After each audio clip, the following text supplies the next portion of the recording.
Hello and welcome back to my channel.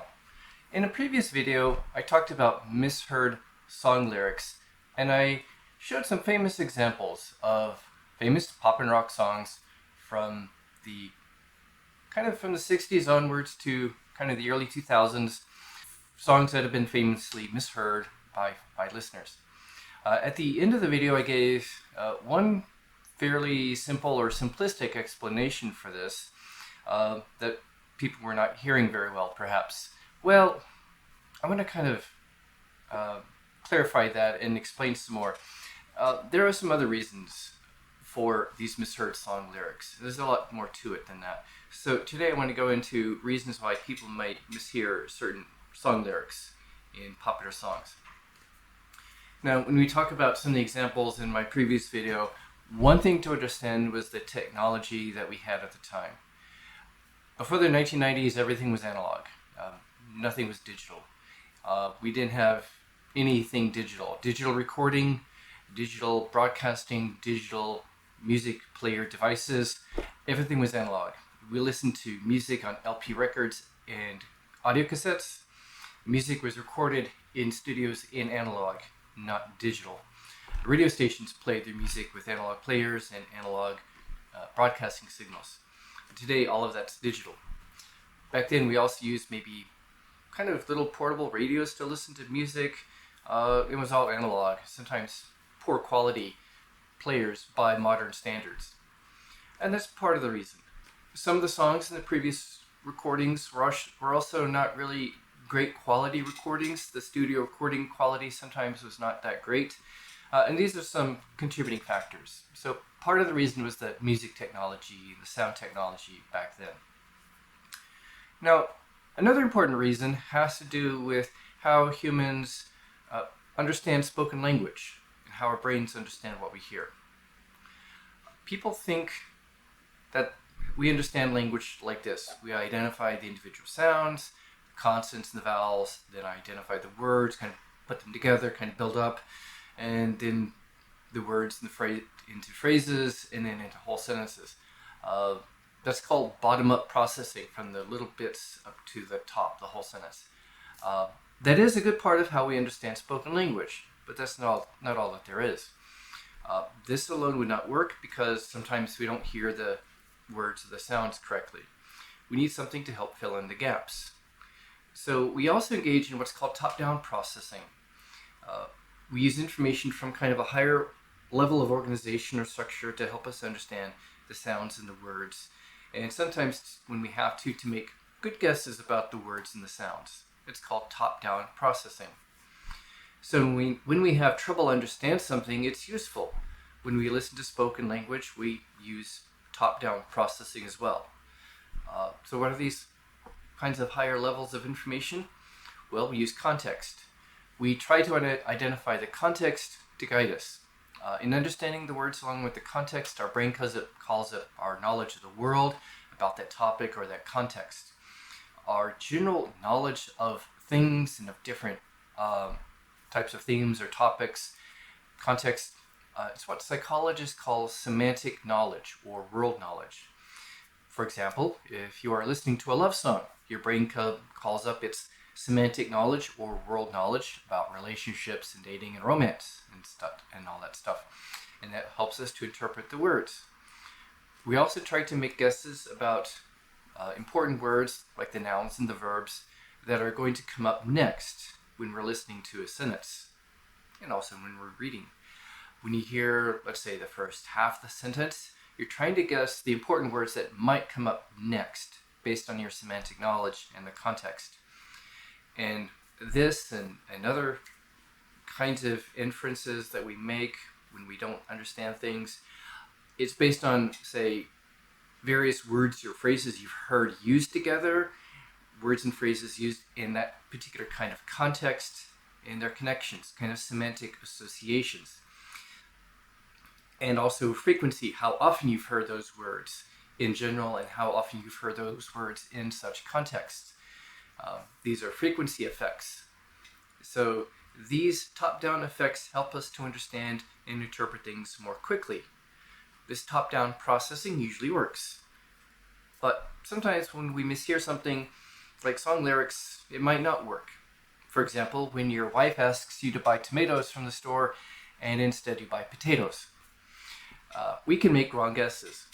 So these top-down effects can help understand some of these misheard song lyrics, or why we sometimes mishear things. For example, let's take one song I mentioned, the Canadian national anthem, where it says, "We stand on guard for thee."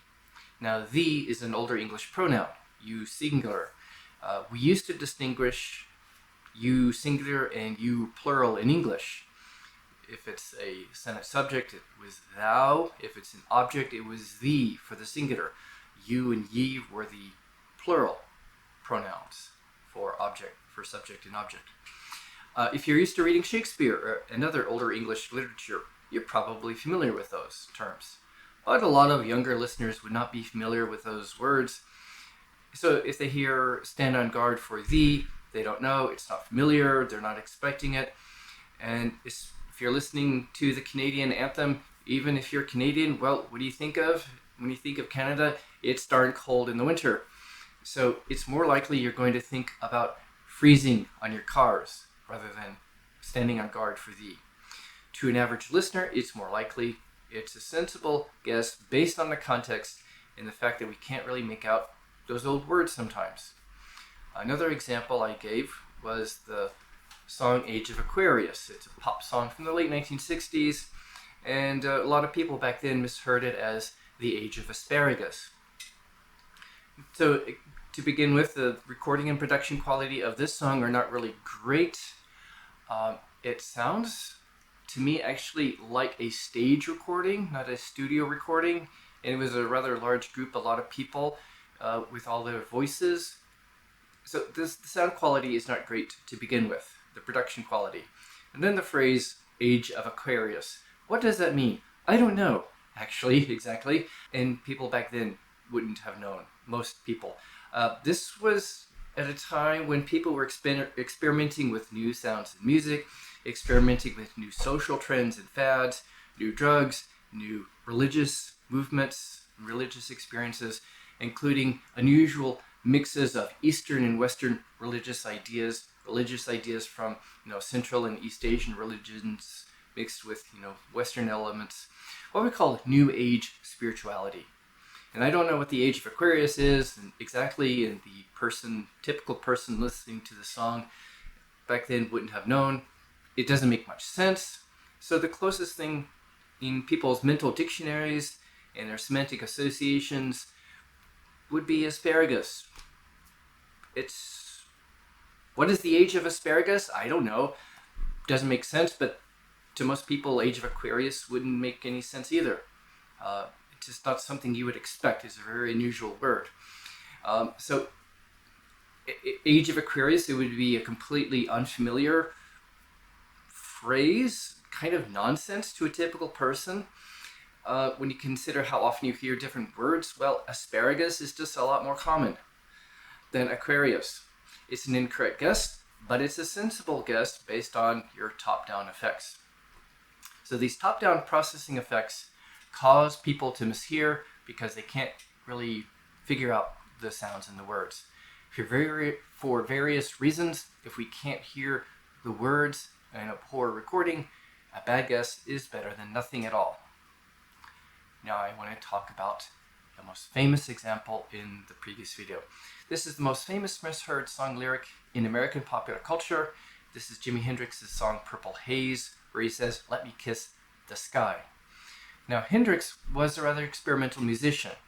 He experimented with a lot of unusual hard rock sounds and a style of shouting and singing, things that became typical of hard rock music later on. Besides the singing style, there's more to the story. But it's kind of more complex linguistically, so I need to explain some things about English phonology, or the sound system of English, and the phonetics, or how we pronounce things. Phonology, the sound system. Phonetics is how we pronounce specific words or sounds. So some terminology. English has these stop consonants. These are called stops because the airflow is stopped briefly. We've got the P in pay and the B in bay, the T in train, the D in drain, the K in crow, the G in or G in grow. These involve briefly blocking the airflow.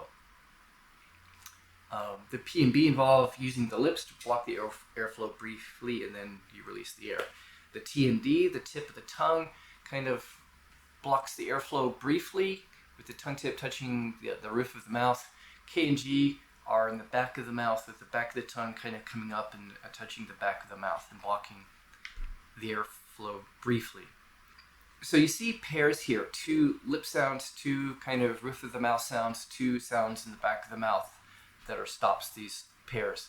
The difference between those stops on the left and those on the right is what's called a voicing or a vibration from the vocal cords. You can feel this if you put your hand on your throat and compare the sounds of S, and Z. Z, Z. With Z, you can feel the vibration. That's your vocal cords vibrating very rapidly. The same is true for these sounds. Those on the left are voiceless or unvoiced, P, B, K, P, B, K, and those on the right, B, D, G, are voiced because of the stopping motion. It's kind of hard to hold it and feel the vibration, but the vibration is there. So in English, this voicing is what's called a phonemic difference, because this one difference makes these sounds distinctive. They're completely different sounds. They're different phonemes. They're called phonemes. What are considered distinct, different sounds of a language. Now we can test and show that these are different sounds by changing the sounds.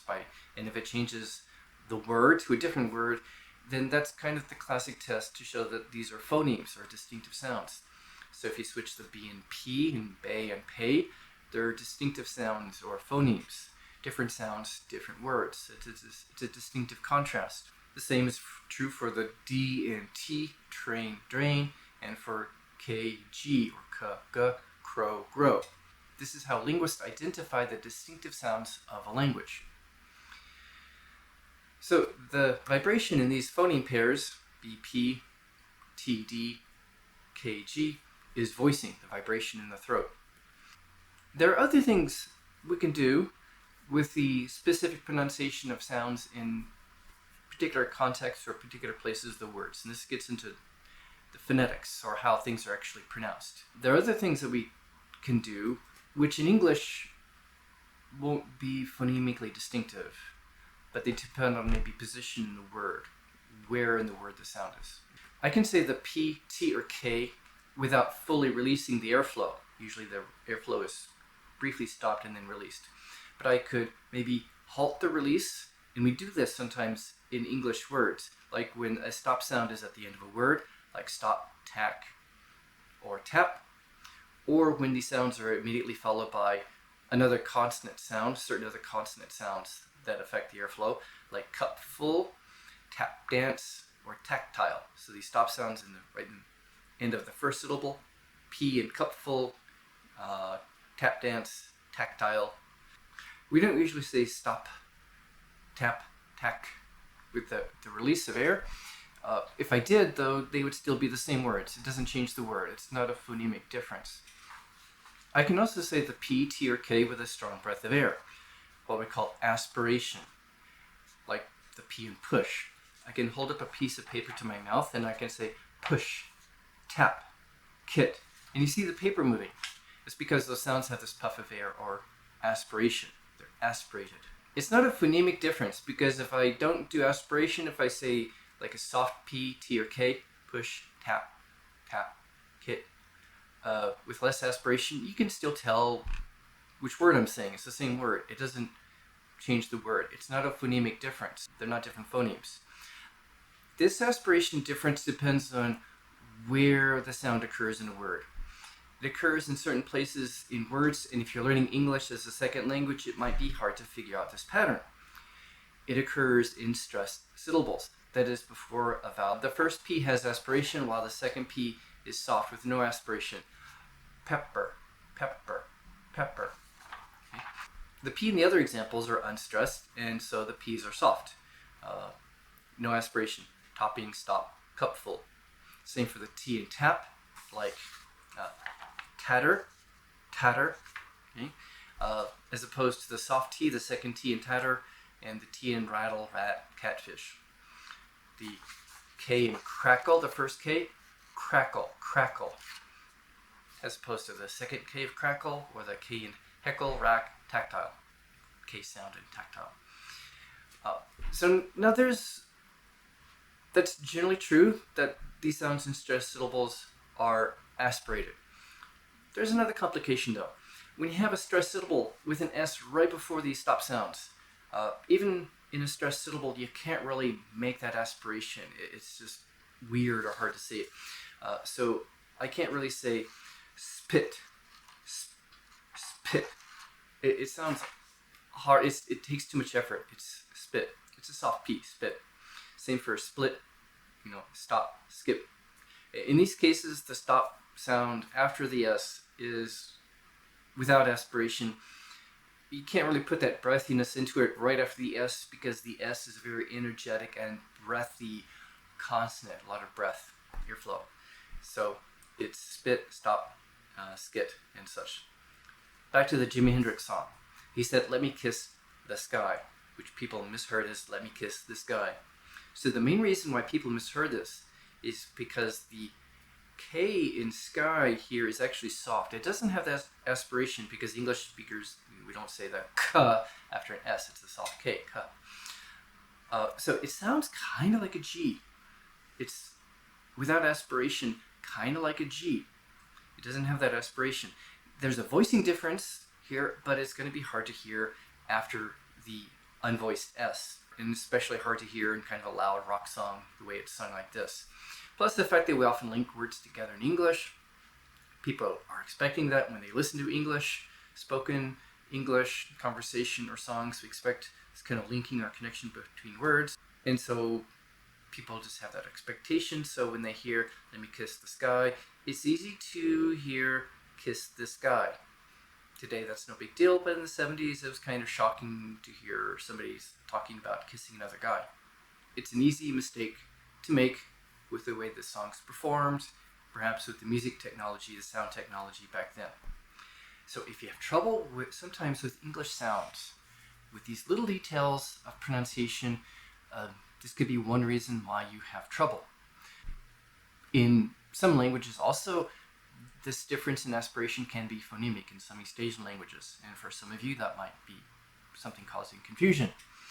With these little differences, these little phonetic differences, you might miss things sometimes, but don't feel bad. It's a natural part of language learning.